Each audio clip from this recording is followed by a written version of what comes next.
Assalamualaikum warahmatullahi wabarakatuh. Kami dari kelompok 7 akan menyampaikan materi tentang prosedur pembuktian dalam matematika. Anggota kelompok kami yang pertama Fatimatus Saidah, yang kedua Fatimatus Zahra, yang ketiga Muhammad Riza Ainur Rafiq, dan yang terakhir Saifina Farida. Langsung saja masuk pada materi. Kita akan membahas tentang jenis-jenis pembuktian. Jenis-jenis pembuktian ada 6. Yang pertama bukti kosong, yang kedua bukti trivial, yang ketiga bukti eksistensial, yang keempat bukti ketunggalan, yang kelima bukti menggunakan pecah kasus, dan yang terakhir bukti menggunakan induksi matematis.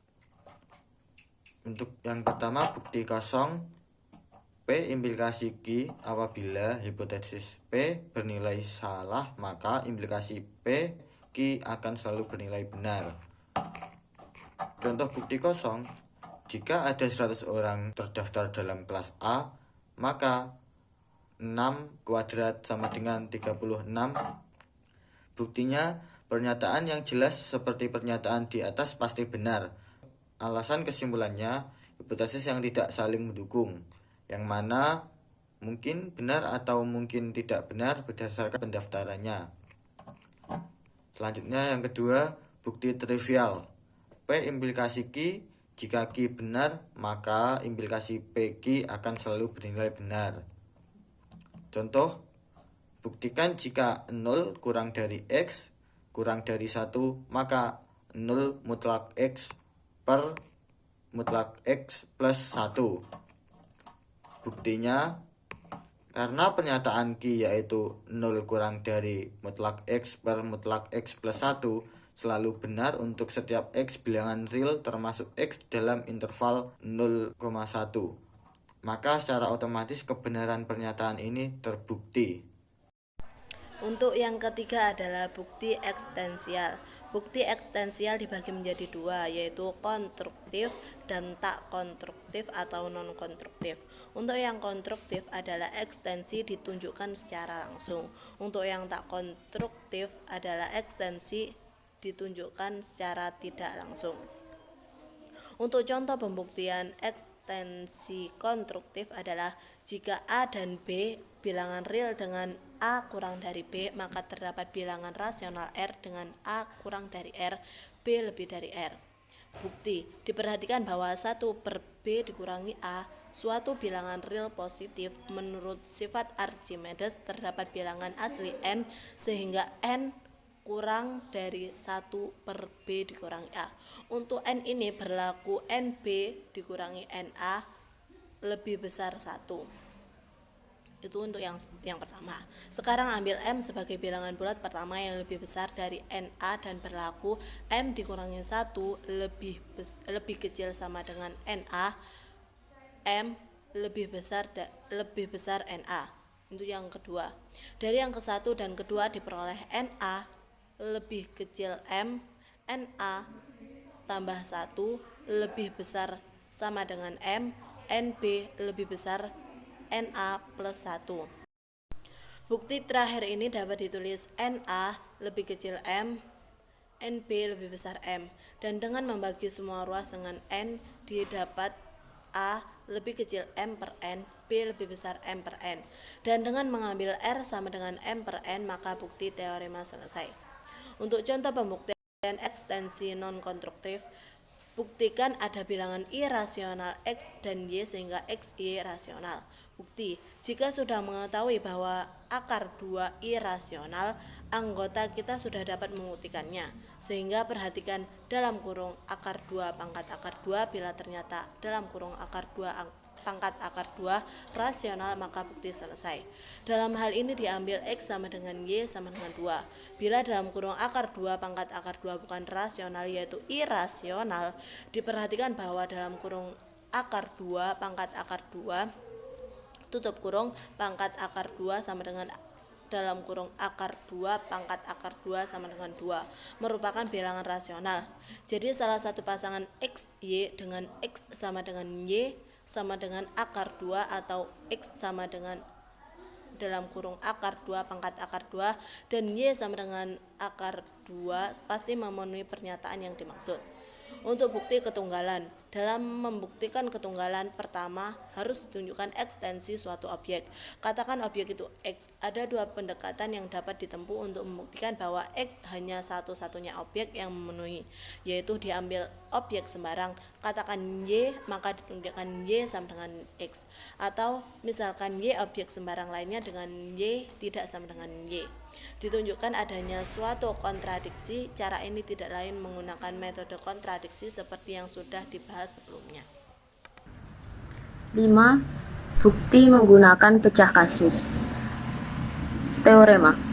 Kita akan menyelidiki ekspresi 1 ditambah negatif 1 pangkat N dikali 2N-1 untuk N bilangan bulat. Ujikan dengan beberapa nilai N. Lihat tabel di bawah ini. Untuk N sama dengan 1 diperoleh 0. Untuk N sama dengan 2 diperoleh 4. Dan N sama dengan 3 diperoleh negatif 4. N sama dengan 4 diperoleh 8. N sama dengan 5 diperoleh negatif 8. N sama dengan 6 diperoleh 12. Dan N sama dengan 7 diperoleh negatif 12. Bukti. Kasus 1, asumsikan N genap, maka N sama dengan 2K untuk bilangan K dan negatif 1 pangkat N sama dengan 1. Akibatnya, 1 ditambah negatif 1 pangkat N dikali 2N dikurangi 1 akan sama dengan 1 ditambah 1 dalam kurung 2 dikali 2K dikurangi 1 sama dengan 1 ditambah 4K dikurangi 1 sama dengan 4K. Kasus 2, asumsikan N ganjil, maka N sama dengan 2P ditambah 1 untuk bilangan bulat P dan negatif 1 pangkat N sama dengan negatif 1. Akibatnya, 1 ditambah negatif 1 pangkat N dikali dengan 2N dikurangi 1 sama dengan 1 dikurangi 1 dikali 2 kali 2P ditambah 1 dikurangi 1 sama dengan 1 dikurangi 4P ditambah 2 dikurangi 1 sama dengan 1 dikurangi 4P ditambah 1 sama dengan 4P. Dari dua kasus ini didapatkan bahwa 1 ditambah negatif 1 pangkat N dikali 2N dikurangi 1 adalah kelipatan 4 untuk N adalah bilangan bulat. 6. Bukti menggunakan induksi sistematis. Untuk setiap bilangan positif N, misal Pn adalah pernyataan yang bergantung pada N, jika 1. P1 bernilai benar atau P1 terbukti benar, dan 2. Untuk setiap bilangan bulat positif K, jika PK benar, maka PK plus 1 juga benar. Jadi, apabila suatu pernyataan Pn memenuhi kedua syarat tersebut, maka pernyataan Pn tersebut bernilai benar untuk semua bilangan positif N. Metode. Metode yang pertama yaitu metode bukti langsung. Bukti langsung biasanya diterapkan untuk membuktikan teorema yang berbentuk implikasi P maka Q. P sebagai hipotesis digunakan sebagai fakta yang diketahui atau sebagai asumsi. Dengan menggunakan P, kita harus menunjukkan berlaku Q.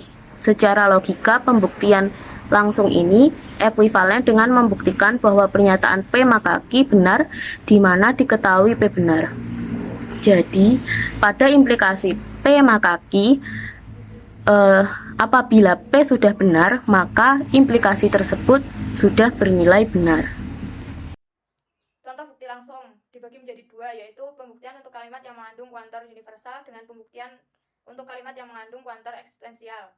Untuk kalimat yang mengandung kuantor universal, pola penulisan pembuktiannya yaitu untuk pernyataan yang benar, ambil sembarang S, elemen S, tujukan predikat yang benar.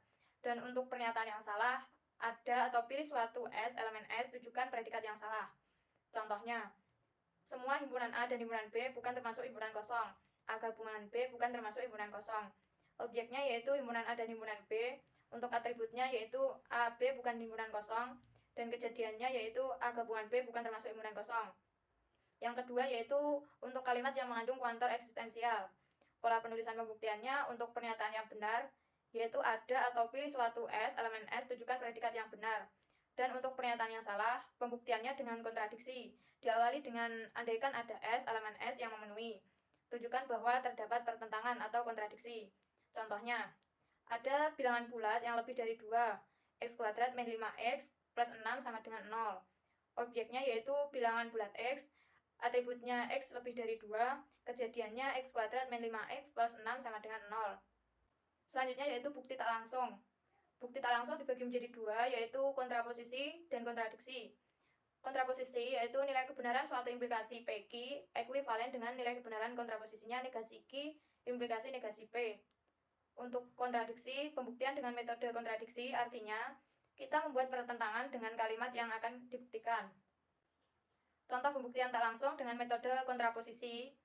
Buktikan untuk X elemen Z, jika X kuadrat adalah bilangan ganjil, maka X adalah bilangan ganjil.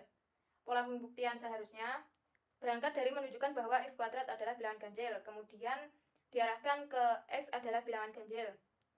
Kedua, modalnya yang kita miliki adalah X kuadrat adalah bilangan ganjil, berarti X kuadrat dapat dituliskan sebagai X kuadrat sama dengan 2A plus 1 untuk suatu A elemen Z. Selanjutnya, mengarahkan ke X adalah bilangan ganjil nampaknya agak sulit, karena untuk menunjukkan bahwa X adalah bilangan ganjil, berarti harus dapat dituliskan sebagai X sama dengan 2B plus 1 untuk suatu B elemen Z. Sedangkan modal awal kita adalah X kuadrat sama dengan 2A plus 1X, X sama dengan 2A plus 1. Contoh pembuktian tak langsung dengan metode kontradiksi. Buktikan ada X di mana X kuadrat sama dengan min 5 adalah pernyataan yang salah. Akan dibuktikan dengan metode kontradiksi. Andaikan ada X bilangan real yang memenuhi X kuadrat sama dengan min 5. Perhatikan X kuadrat sama dengan min 5. Artinya X sama dengan min 5, namun kita tahu bahwa min 5 adalah bilangan imajiner, bukan bilangan real. Terjadi pertentangan dengan pengandaian bahwa ada X bilangan real yang memenuhi X kuadrat sama dengan min 5. Jadi pernyataan di atas adalah salah. Disimpulkan bahwa pernyataan awal ada X di mana X kuadrat sama dengan min 5 adalah pernyataan salah. Berarti jawabannya benar.